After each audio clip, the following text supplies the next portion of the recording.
Mereka mempunyai dua jalan yang sama, yaitu berdoa dan berusaha. Itulah yang kami lakukan di FI Mulia.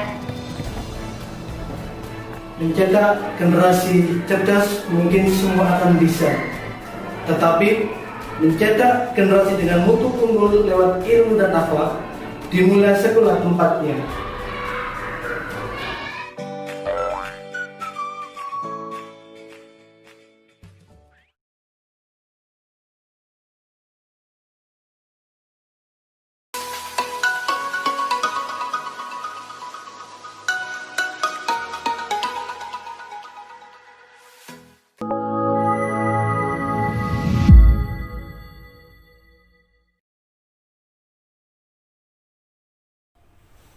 Assalamualaikum. Selamat pagi anak-anak hebat. Apa kabar hari ini? Hari ini kita akan belajar bahasa Indonesia. Sebelum belajar, mari kita berdoa dulu.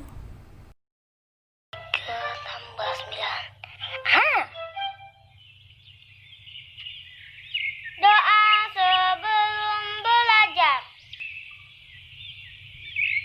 Bismillahirrahmanirrahim. Raditu billahi rabba wa bil islami dina wa bi Muhammadin nabiyya wa rasula. Rabbi zidni ilman warzuqni fahman. Sudah siap belajar? Tujuan belajar kita hari ini adalah untuk memahami cara membuat puisi berdasarkan benda sekitar. Buka buku kalian halaman 99. Siapkan alat tulis dan simak baik-baik videonya. Kemarin kita sudah belajar cara membaca puisi dan benar sekali cara membuat puisi. Sekarang kita belajar cara membuat puisi dengan mengamati benda sekitar. Ayo amati lingkungan berikut. Lingkungan apakah ini? Lingkungan sekolah. Dari gambar lingkungan tersebut, kita bisa membuat sebuah puisi. Ustazah berikan contohnya ya. Sekolahku. Sekolahku adalah tempat menuntut ilmu, tempat bertemu, tempat mendapatkan hal baru. Itu contoh singkat puisi dari Ustazah. Ketika membuat puisi dengan memperhatikan lingkungan sekitar, kalian harus benar-benar mengamati lingkungannya ya. Tugas kalian hari ini adalah ingat, kerjakan di buku paket.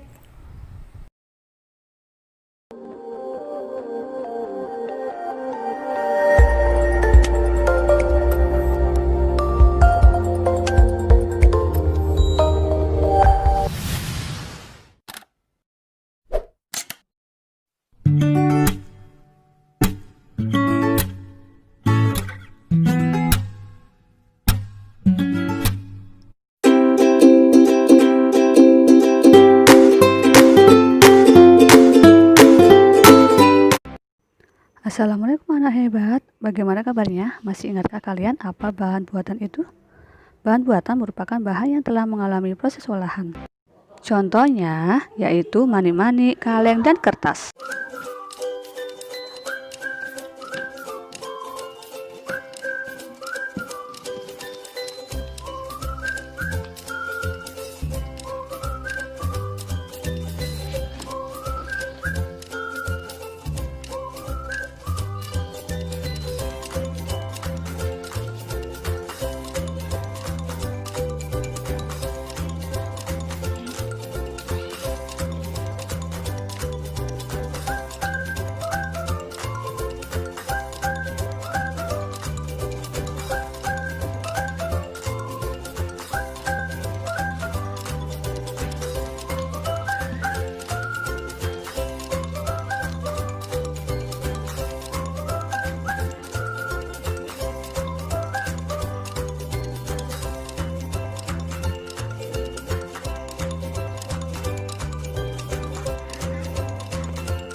2, 1, 0. Sebelum kita masuk ke materi, simaklah percakapan berikut ini ya anak-anak. Penny bertanya, "Kak, Penny mau bertanya, bagaimana cara menggunakan materan?" Nah, kakak menjawab, "Ya, tanya tentang apa?" Caranya sama dengan menggunakan penggaris. Mulailah dari angka 0, di mana 100 cm sama dengan 1 meter. Meter biasa ditulis dengan huruf M saja. Oh, setiap garis pada meteran sama dengan penggaris. Ya, benar. Garis itu yang digunakan untuk mengukur jika pendek menggunakan penggaris. Nah, coba perhatikan. 1 meter sama dengan 100 cm. Jika ditulis dengan lambang 1 M sama dengan 100 cm. Nah, coba perhatikan anak-anakku. 1 meter sama dengan 100 cm. Lalu, bagaimana caranya? Perhatikan contoh berikut. 3 meter sama dengan berapa sentimeter?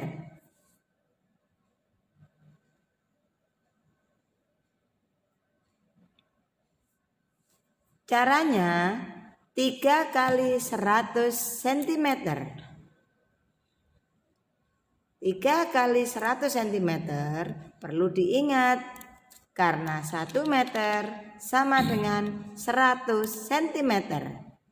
Sehingga 3 kali 100 cm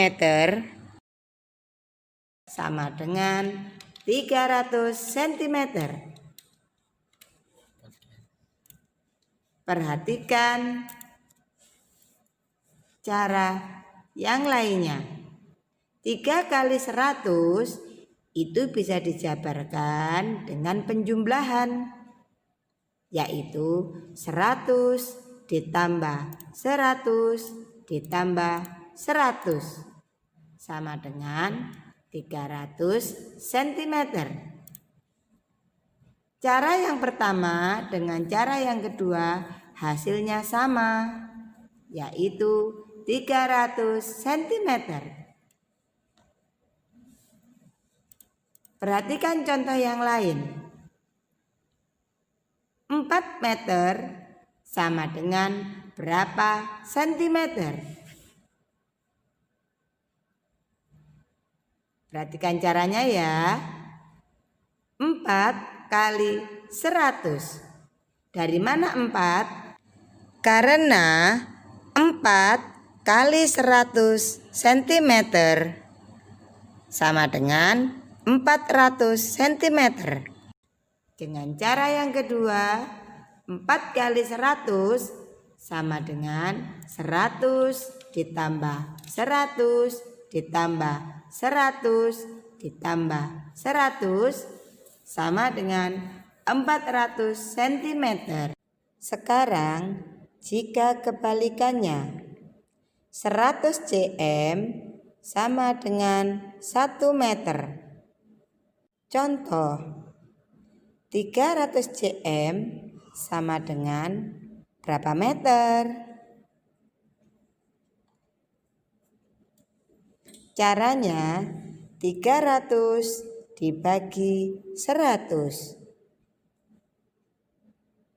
Apabila ratusan yang mempunyai 02 di belakang dan pembaginya juga mempunyai 02 di belakang, bisa sama-sama dicoret sehingga 3 dibagi 1 sama dengan 3.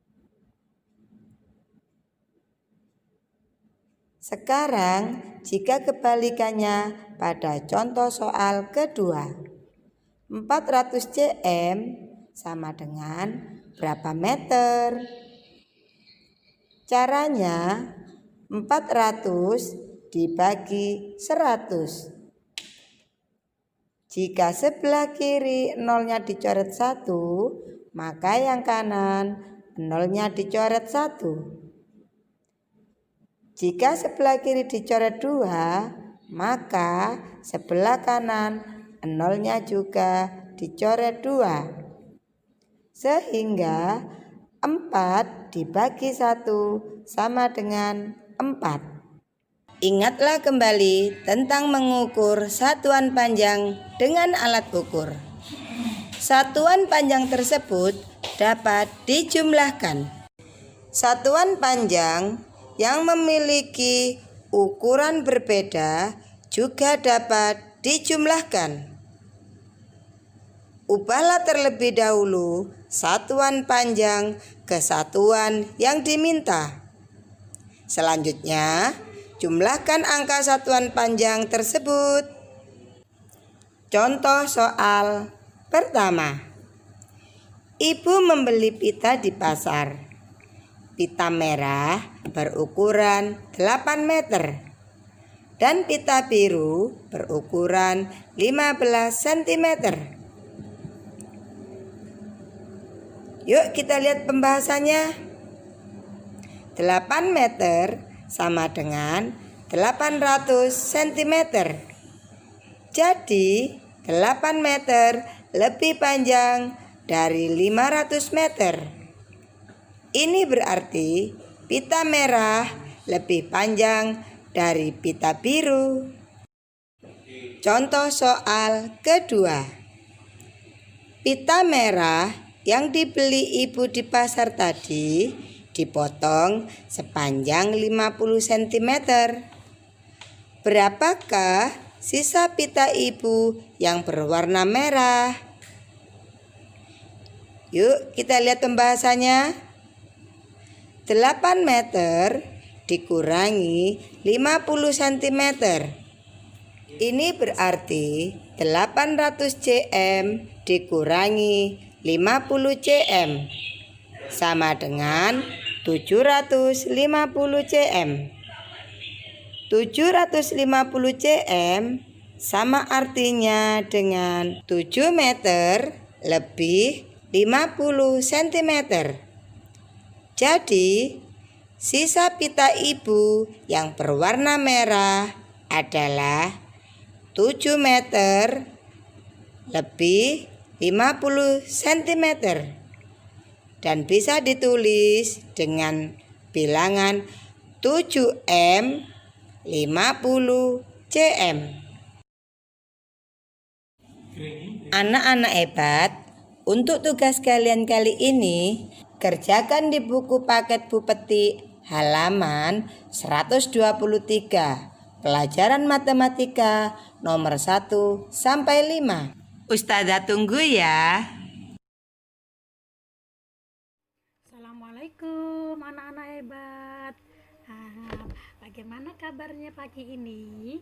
Semoga kalian sehat-sehat selalu ya. Nah anak-anakku semua, pada pagi hari ini bersama dengan Ustazah kita akan bersama-sama belajar PPKN, yaitu tema 5, subtema 4. Apa materinya ya? Materinya yaitu pengamalan sila keempat dan sila kelima Pancasila. Sebelumnya, seperti biasa, Ustazah bacakan dulu ya tujuan pembelajaran kita pada pagi hari ini. Yang pertama yaitu mengidentifikasi hubungan antar simbol dan sila-sila Pancasila dalam lambang negara Garuda Pancasila. Yang kedua, menjelaskan hubungan gambar pada lambang negara dengan sila-sila Pancasila. Nah, anak-anakku, sekarang ayo kita simak ya penjelasan Ustazah. Pengamalan sila keempat Pancasila. Anak-anakku semuanya, Pancasila, sila keempat Pancasila Siapa yang tahu bunyinya? Ayo. Ayo, siapa yang ingat? Masih ingat bunyi Pancasila sila keempat? Bunyinya adalah kerakyatan yang dipimpin oleh hikmat, kebijaksanaan dalam permusyawaratan, perwakilan. Nah, anak-anakku, seperti dengan bunyi Pancasila sila keempat, dalam kata-kata permusyawaratan dan perwakilan, maka dalam sila keempat ini, musyawarah merupakan contoh pengamalan sila keempat Pancasila. Nah, kenapa ya kita harus bermusyawarah? Dan kenapa musyawarah itu harus kita lakukan? Karena untuk menyelesaikan sebuah masalah. Nah, dalam musyawarah, setiap orang itu memiliki kesempatan untuk berpendapat, anak-anak. Jadi kita tidak boleh menghalangi apabila ada orang yang ingin berpendapat, terus kita melarang, itu tidak boleh, anak-anakku ya. Harus kita beri kesempatan. Dan keputusan musyawarah diambil secara mufakat. Jadi keputusan musyawarah ini harus diambil secara bersama-sama, kesepakatan, saling setuju bahwa ini loh keputusannya, kita setujui bersama, kemudian akan kita laksanakan bersama-sama juga, sehingga nanti hasilnya bisa membuat senang semuanya. Dan setiap anggota musyawarah itu sebaiknya bisa menerima keputusan dengan lapang dada, anak-anakku. Apa dengan lapang dada itu? Dengan ikhlas. Jadi ketika kita selesai bermusyawarah kemudian menghasilkan suatu kesepakatan bersama, kita harus menerima dengan ikhlas. Tidak boleh marah nggak setuju karena sudah diputuskan, semuanya sudah ikhlas, harus diterima dengan lapang dada. Nah, ini adalah contoh pengamalan sila keempat Pancasila. Yang pertama, menghargai pendapat orang lain. Jadi ketika ada orang yang berpendapat atau ada orang yang usul, ketika di dalam suatu musyawarah, kita tidak boleh tidak boleh mentertawakan. Ketika ada orang yang berpendapat itu tidak boleh menghina, ya, atau tidak boleh tidak mendengarkan, itu tidak boleh. Harus kita hargai, kita hormati, kita dengarkan dengan baik, ya. Kemudian nanti kita berikan masukan tentang pendapat orang tadi, ya. Yang kedua adalah menyampaikan pendapat dengan santun. Jadi ketika kita bermusyawarah, kita mau mengajukan pendapat, kita harus berbicara dengan yang baik. Tidak boleh berbicara dengan yang kasar, dengan santun bicaranya. Tidak boleh keras-keras, tidak boleh teriak-teriak, tidak boleh marah-marah. Tapi bicaranya dengan yang santun, dengan yang lemah lembut, dan dengan sopan, sehingga tidak menyakiti perasaan semua orang yang ada di dalam musyawarah tadi. Itu anak-anak ya, contoh pengamalan sila keempat Pancasila. Nah, sekarang adalah pengamalan sila kelima Pancasila. Ayo, siapa yang tahu bunyi sila kelima? Ayo, siapa ya? Oh iya, bunyi sila kelima adalah keadilan sosial bagi seluruh rakyat Indonesia. Jadi, ketika kita mematuhi aturan, itu sudah merupakan contoh pengamalan sila kelima Pancasila. Dan sila kelima Pancasila itu juga dapat diamalkan di tempat wisata loh, anak-anak. Nah, ini adalah contoh pengamalan sila kelima di tempat wisata. Yang pertama, ketika kita di tempat wisata, kita harus menjaga kebersihan dan keindahan tempat wisata. Kita tidak boleh membuang sampah sembarangan. Kita harus membuang sampah pada tempatnya, sehingga tempat wisata tampak bersih dan indah, dan kita yang di tempat wisata akan merasa nyaman. Yang kedua, bersikap adil dengan tertib saat mengantri tiket. Jadi kita ketika mau masuk ke tempat wisata, kita harus mengantri tiket dahulu dengan adil, ya. Tidak boleh curang. Jadi aku di sini, tetapi kamu antrinya harus urut. Tidak boleh saling mendahului, tidak boleh. Harus bersikap yang adil dan tertib saat mengantri tiket. Kemudian yang ketiga, memuji keindahan tempat wisata. Subhanallah, indah sekali ya tempat wisata ini. Seperti itu ya anak-anak ya. Kemudian yang keempat, menggunakan fasilitas di tempat wisata dengan baik. Jadi ketika kita di tempat wisata, kemudian kita kepingin BAP atau BAK, ya kita harus menggunakan fasilitas tersebut dengan baik. Ketika mau selesai BAP, kita siram sampai bersih ya. BAK juga kita siram sampai bersih. Tidak boleh kita biarkan terus langsung kita keluar, supaya fasilitas itu tetap terjaga kebersihannya. Kemudian membayar tiket masuk sesuai ketentuan. Nah, anak-anakku, itu adalah contoh pengamalan sila kelima di tempat wisata. Nah, anak-anak, itu tadi penjelasan Ustazah. Semoga kalian paham ya. Apabila anak-anakku masih belum jelas, bisa dipelajari kembali pada buku petik tema 5, subtema 4, halaman 113 sampai 114. Jangan lupa rajin ibadah, jaga kesehatan, dan rajin belajar. Wassalam. Dadah.